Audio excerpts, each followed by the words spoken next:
Oh. I see it. I see the house.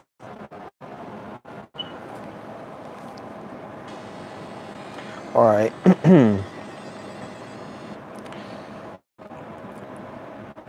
What's going on, YouTubers? Welcome to WWE SmackDown and 205 Live Review, the show from May 8th, 2018. So, as usual, we'll start off with what happened on SmackDown first, and then I'll get to 205 after this one. Ow, ow, ow, ow, ow, ow, ow. So, SmackDown was in Baltimore, Maryland. You had your commentators, Tom Phillips, Byron Saxton, and Corey Graves on commentary. So we start off with Paige coming out first, and says that on the mic that WWE, and basically this was the SmackDown after Backlash. I don't have a weapon. You know, the follow up of what's going on with what you know that happened with SmackDown when it comes to the event for SmackDown. So Paige, like I said, makes her way to the ring. She gets the microphone and says that Backlash, and this was her words too, by the way, was a success. Not only when Paige said it was a success, but it was the first dual brand pay-per-view for WWE, which is bullshit. 2002 Backlash was the first dual brand that WWE ever did when it comes to the WWE Raw versus Raw and SmackDown pay-per-views. No, stay away from me. Stay away. And the whole thing with Backlash was a success. Are you fucking kidding me? Backlash was fucking garbage. Behind you. WWE Backlash 2018 pay-per-view was fucking garbage. Other than Seth Rollins versus The Miz. And then if you say Daniel, I mean, I know, I'm not Daniel. Well, that's one thing I didn't mention on the Raw review that I did moments ago. But Daniel Bryan versus Big Cass was a disappointment. Nia Jax kind of anti-bully promo was terrible. The match was fine though, with Alexa Bliss and her. Carmella was fucking trash in the ring. Nakamura versus AJ Styles was a good match until they ended it with a double countout, wasting everyone's time. Oh wait, this is your house, isn't it? Bobby Roode shaking his ass, dancing with New Day, and so gay Jose, making Elias and Rusev and English look bad in that segment. Oh, okay. Where's this house? And what else? Oh yeah, the whole thing with Roman Reigns being Samoa Joe in the main event. And on top of that, you got a tag team match that didn't need to be on a card there, and Braun Strowman and Bobby Lashley defeating Kevin Owens and Sami Zayn. So yeah, obviously WWE scripted that promo for Paige to say that Backlash was a success because people like Paige. But when Paige said that, by the way, when she said that Backlash was a success pay-per-view, the crowd groaned, they booed. So yeah, it was not a success. Backlash was fucking garbage. The nerve that WWE had Paige go out there and say that Backlash was a success when they know on their fucking hearts that it was fucking garbage. That was fucking terrible. Huh? Oh, okay. But Paige made matches for Money in the Bank qualifying matches. So we'll get to those later. In fact, let's get to one right now. We get Jeff Hardy versus The Miz in the Money in the Bank qualifying match. And by the way, folks, when it comes to last week's SmackDown, I did watch SmackDown. I just didn't watch Raw. So yeah, they had a match, a good match to start off the qualifying match to be in the Money in the Bank. So I'm thinking to myself, okay, they're gonna have Miz win here, right? Because Miz has been losing a lot lately, so they gotta have the Miz win, son. So here's what happened. It looks weird. Jeff Hardy went for the Twist of Faith color. That's all I'm gonna say. Goes for a Swanton bomb off the top rope.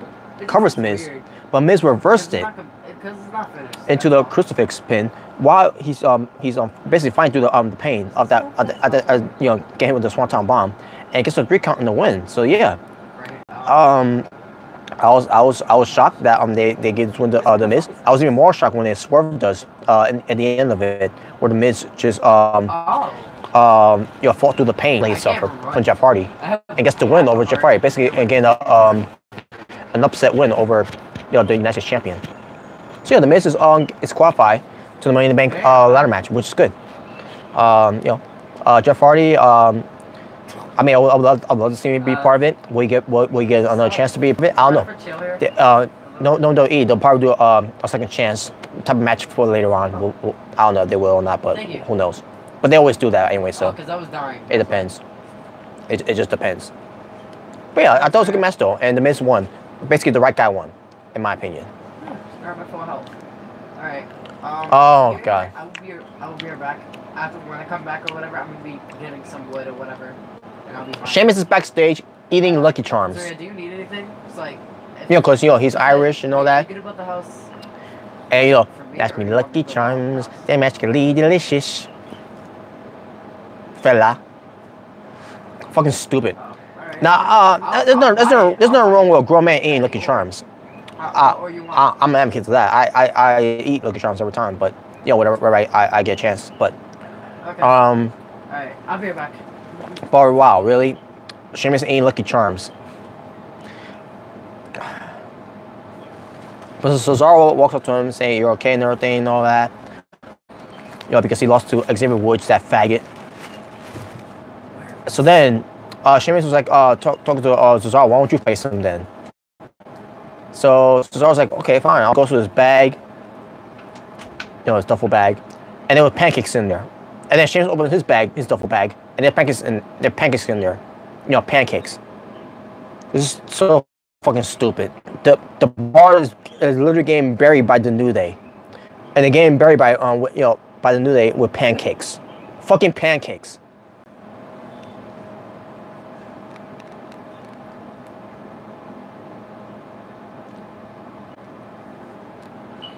Shinsuke Nakamura is being interviewed by Renee Young.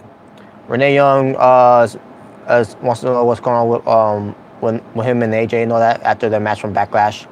Nakamura says that he don't speak English. And then Renee was like, we know you do speak English and everything. And then Nakamura was like, fine. He's like, he forgot how to speak English and all that. And then he says, but he's not finished with AJ Styles. Basically, he's saying on the Braun Strowman, I'm not finished with you. So apparently, it's gonna be a match between these two at Money in the Bank. Hopefully, it'll be the final time. With Nakamura going over. And we'll get to AJ later.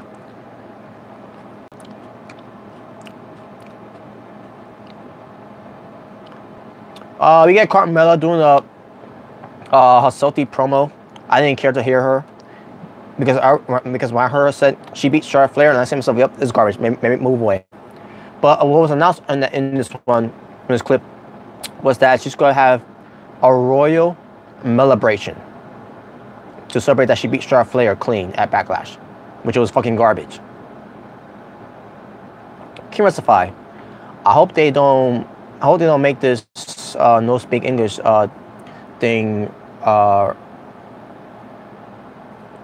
repetitive as hell. I don't know. To me, I think it's funny though. Like the way that Nakamura's doing it is funny. So I have no problem with Nakamura doing that. It's just that but I get you mean though. It's the WWE, doing this same old shit every time, and it's gonna get redundant.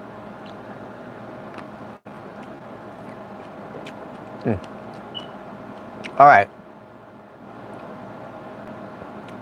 So we get to the Iconics corner promo, talking about how they're better than Asuka at one point, and they also talk about how Charlotte Flair lost her opportunity to become women's champion or whatever from Backlash and everything, and they laugh.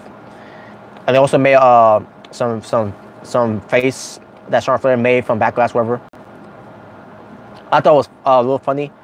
But basically, we get a match between Charlotte Flair versus Peyton Royce to qualify for the Women's Money in the Bank. So they had that match. Charlotte Flair, for some reason, looked terrible in the match. Peyton Royce was decent in the match. Blue Kay at one point got involved, and she didn't get involved after that one time. And Charlotte Flair kicked out everything, folks. Charlotte Flair kicked out of everything that Peyton Royce gave to her. And then Charlotte Flair does a terrible spear I haven't seen her do a turbo spear like that since 2016 or 2015, one of those years.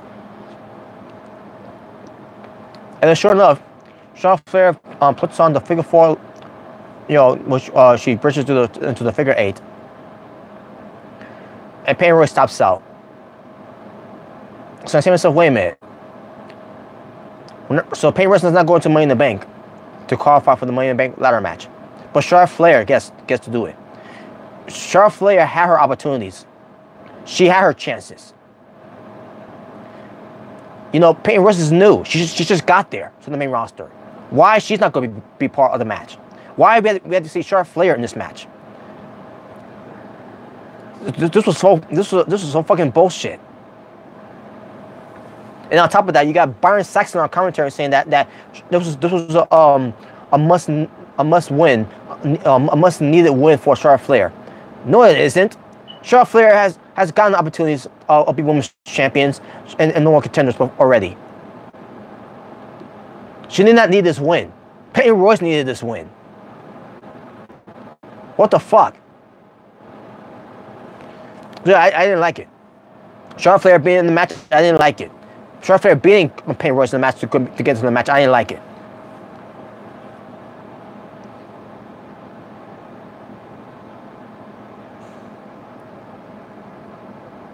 Wrestling hour number 1 for SmackDown. 2 matches. Oh yeah, first matches too, by the way. Ty Dillinger cut a promo about he wants to be part of Money in the Bank. Even Naomi did. She mentioned at one point she won the trophy. Like that even matters. The women's WrestleMania Battle Royal trophy. Again, like it means something. And that was all in hour number 2. Now let's get to hour number 1. Now let's get to hour number 2. Danny Bryan cuts a promo talking about he fought through the pain against Big Cass from Backlash. And by the way, there's a story about Big Cass, folks, that he's being punished by WWE because of what happened last week on SmackDown. Big Cass was only supposed to do a big boot to the midget that looked like Daniel Bryan, dressed up like Daniel Bryan, but then he went overboard. He decided to go into the business for himself and beat up on the midget even more. And then went backstage and had a heated argument with Vince McMahon. So that's what led to the match from Backlash between Daniel Bryan and Big Cass, where Big Cass just immediately taps out. And not only that, but Big Cass fucked up the ending of that match anyways. So yeah, and then Daniel Bryan talks about how he wants to be in the Money in the Bank because he wants to qualify in that match if he beats Rusev. We'll get that match later, but yeah, Big Cass, folks, he's in the doghouse.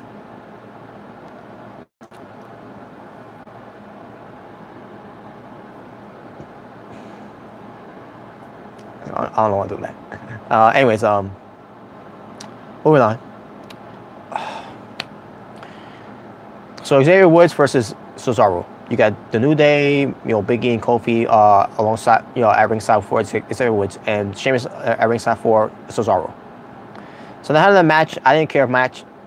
I didn't care about the match. I'm about to say. Big E, Kofi, Sheamus got involved a little bit because why not, right? Cesaro also goes for a big uppercut to Xavier Woods after Xavier Woods drop off the top rope and gets the 3 count in the win. So Cesaro wins.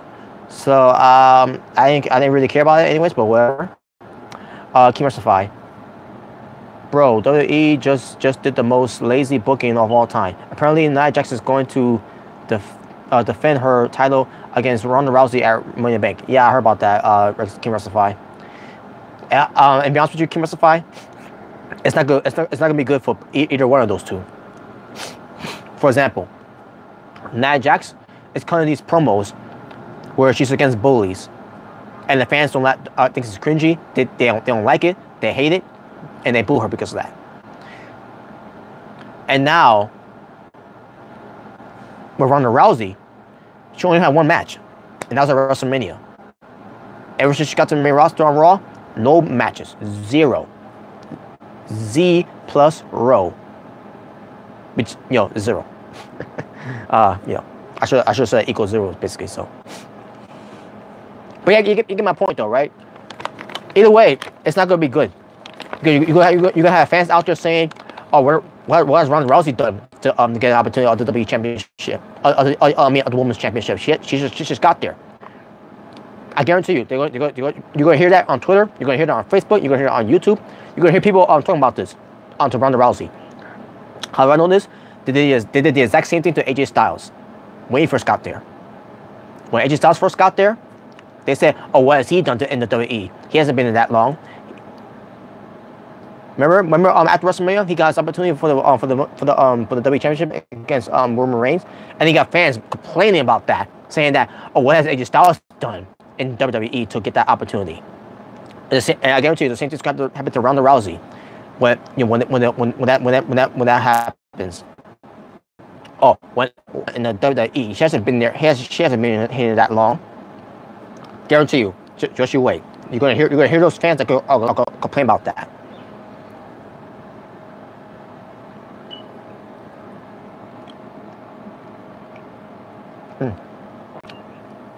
King Wrestle 5. I mean, I thought Balor's install push was ridiculous, but holy shit. Oh, instant push. I don't know where I got the word install from. My apologies. But yeah, whatever, you know. It is what it is. Unfortunately.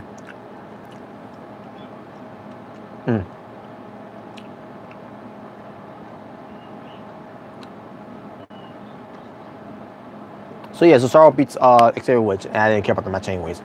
But at least Cesaro won, right? But is it going to mean anything at the end of the day? No. Because the bar for some reason are getting buried. Why? I don't know. Because WWE loves to bury the bar. So Renee Young goes to interview AJ Styles, right? AJ Styles talks about, you know, he got to Nakamura's level, which he didn't want. He wanted to do it, but he did. When it comes to the WWE Championship, he felt like he had no choice. And then he says something about, you know, he's going to get his opportunity he wants an opportunity again against Nakamura, and yeah, we'll see how that ends up happening, folks. All right, now we get to this next match. We get. Oh, first we get a cringy video promo from the Bludgeon Brothers. So we see action figures of these tag team toys, like the Bar, the New Day. I can't remember who else is there. And also the Usos T-shirts and hat and caps is turned up and everything. And all of a sudden we get the Bludgeon Brothers showing up, and they said, "Come play with us." I think they said, "Come play with us," or something like that. We're waiting for it. We'll be waiting like that. Like, okay, that's some. That's something that a pedophile will say. Just saying. And then they got the bludgeon hammers, and they start boom, you know, hitting the camera, you know, or that whole type of deal. Next we get to Becky Lynch versus Mandy Rose. Now Mandy Rose was supposed to be accompanied by Sonya Deville, but then Paige walks up to them in the girl position, tells them that Sonya Deville is barred from ringside. So Mandy Rose versus Becky Lynch happens. Mandy Rose entrance, and she got her own theme music, by the way. But besides that, her entrance, by the way, where the camera screen, the lens of the camera, whatever, starts fogging because of the hotness of Mandy Rose. I love it. As far as the music, 4 out of 10. I mean, could have been more sexier and all that, maybe. For Mandy Rose, it could have been more sexier, maybe. But, 4 out of 10. But anyways, as far as the match was, this is a match. Mandy Rose won. Yeah, she beat Becky Lynch. Becky Lynch basically she lost clean, obviously. So yeah, Mandy Rose did the help of Sonya Deville being out there. So there you go. All right. Before I move on, anything else happened before I move on? Nope. Okay, main event time. Daniel Bryan versus Rusev. Rusev being covered by Aiden English. Winner gets to go to the Money in the Bank. Now in this match, folks, I wouldn't mind seeing Rusev winning. Daniel Bryan doesn't need to be in this Money in the Bank in the Money in the Bank anyways, in my opinion. But as far as the match was, pretty good match between these two. It's the first time these two ever wrestled each other in the ring, and I could have been more happy to see those two wrestle, in a one-on-one match. Of course, you got in the English get involved a little bit. Dan Bryan, at one point, they took out in the English, and then all of a sudden Rusev goes for the kick to the ribs of Dan Bryan, goes for his mascot kick, and gets the 3 count in the win. So your winner to advance to the Money in the Bank, Rusev. And after the match, Dan Bryan saying,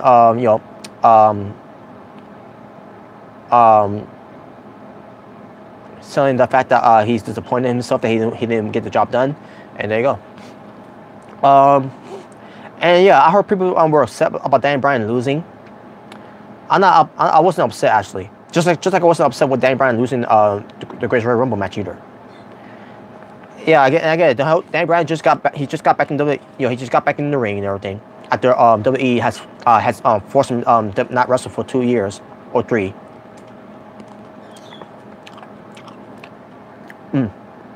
Yeah, I get it. People are upset that Dan Bryan lost. I understand that, but Dan Bryan has already accomplished being in the Money in the Bank already, and I guess you could say the same thing with the Miz too and everything. But basically because of the Miz needs to be in that match. Dan Bryan doesn't need to be in that match. So yeah, fans were obviously upset about the whole thing of Dan Bryan losing, but at the same time, yeah, I should be happy that Rusev won. He actually won, and of course, it had to be Rusev had to be the one to beat Dan Bryan. And yeah, so yeah, people need to stop. They need to chill out with Dan Bryan losing. He can't win every match every time. And I got over that. As times went by. So who cares? Dan Bryan's not gonna be in the Money in the Bank ladder match. They'll do something else for him, for Money in the Bank. But keep in mind, it's not all matches. It's gonna be about money. It's gonna be about ladder matches.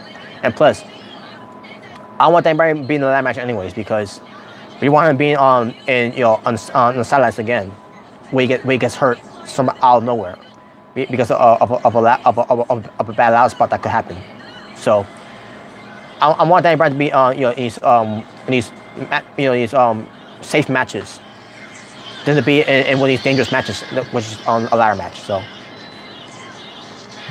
now before I move on to 205 Live, I also talk about my sharing for the show too as well, and everything else. No Samoa Joe and no Big Cass on the show. Why? I don't know. I really don't know. I think I know one thing about Big Cass, because he's being punished. He's in the doghouse by Vince McMahon. But what about Samoa Joe? Why is Samoa Joe was not on the show?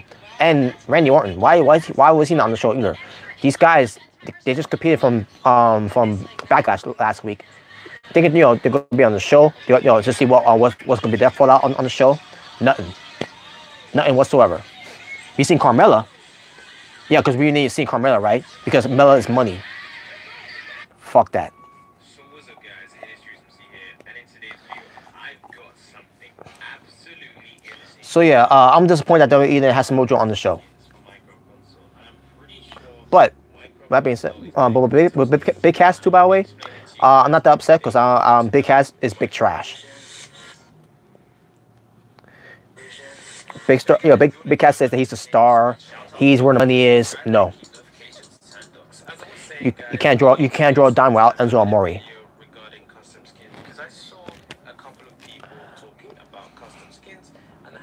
So talking about wrestling for our number 2 for SmackDown. Let me just double check. Oh yeah, I forgot to mention too. Yeah, that was also on our number 2 as well. We also had Shelton Benjamin talking about he wants to be in Money in the Bank, kind of promo and all that he's a star. He's a star in that match, and also Asuka said that she wants to be in the match too, and because of the women's Money in the Bank. And she said no one is ready for Asuka, which by the way is bullshit, because Asuka lost to someone who was ready for her, and that was Charlotte Flair. So there was no point for Asuka to say no one's ready for Asuka anymore, because she lost. She don't have an undefeated streak anymore. Help, please. So why they still having her say nobody's ready for Asuka? Because if it's a catchphrase, Please, I'm in front of your house. I just point out is now that's her catchphrase. No, there was the point of her saying no one was ready for Asuka because no one can beat Asuka because she was undefeated in WWE. Her saying that no one's ready for Asuka now she has been defeated by Charlotte Flair. It means nothing. No. It means nothing.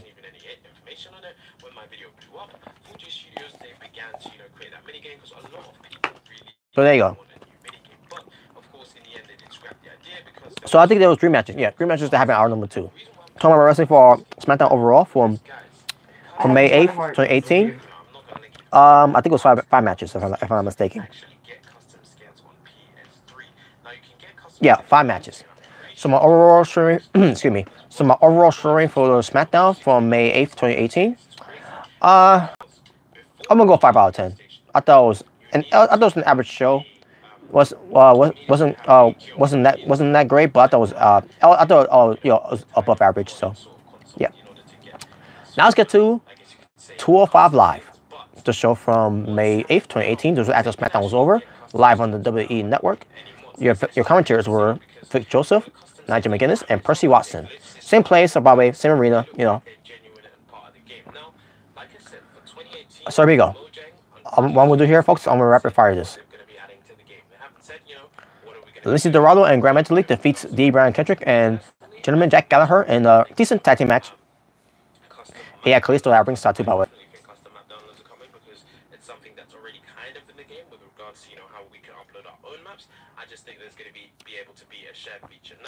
And also, he had Drew Gulak on commentary during that match too, by the way, because Drew Gulak is in the middle of a program against the Lucha House Parties.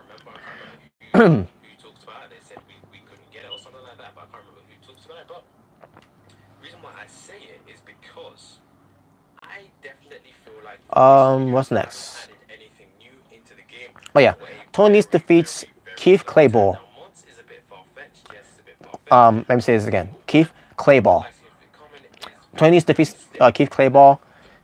Match was nothing. It was just to showcase Tony Nese. So I guess Tony Nese is back to being a heel again. After they turn face and now he's back to being a heel. Like they don't know what to do with him now. But he won though, so whatever. We get Cedric Alexander talking about how he's going to be watching on the match between Buddy Murphy and Mustafa Ali, which was the main event match. So we get to the match between Buddy Murphy defeating Mustafa Ali in the match. Good match, by the way. Best match on the card, by the way. Obviously. A lot of back and forth action, a lot of back and forth high flying and impactful moves. And in the end, like I said, Buddy Murphy won the match and gets the win. So yeah, so this is to showcase that Buddy Murphy is indeed ready to get his opportunity against the exhibition. I mean the cruiserweight champion, let's say, Cedric Alexander. And there you go. That was the show. Tomorrow wrestling for 205 Live, 3 matches, obviously. My overall rating for the show, I thought it was above average too. So, but I thought it was a way better show than SmackDown. So I'm gonna go 5.5 out of 10. 5.5 out of 10. And there you go, folks. That was my SmackDown and 205 Live review. The show from May 8th, 2018. Yeah, the Pacific Standard. Thank you for watching. If this is your first time watching me, my name is Robert Serrano Jr. Please subscribe and take a shot with the Natural Born Thriller. Pacific Standard has. So here's the solution that I'm proposing for just you to watch. What they should do is bring out a Minecraft custom skin editor. Make it, maybe I'm just saying. If you enjoyed this review, this video, give it a thumbs up. If you did enjoy it, give it a thumbs down. Either way, choice is yours alone. And I'll see you all at this one, folks, for your WWE NXT review from last week. And after that, I'll get to my Impact Wrestling review for this week, and that's it. I'm done. No more videos. and I'll watch Raw tonight. So, yeah, thank you all for watching. Thank you for those comments. Thank you for everyone else that was watching this too as well. You all take care. I'll see you all in a few minutes, but for now, peace on the streets. Talk to you all soon.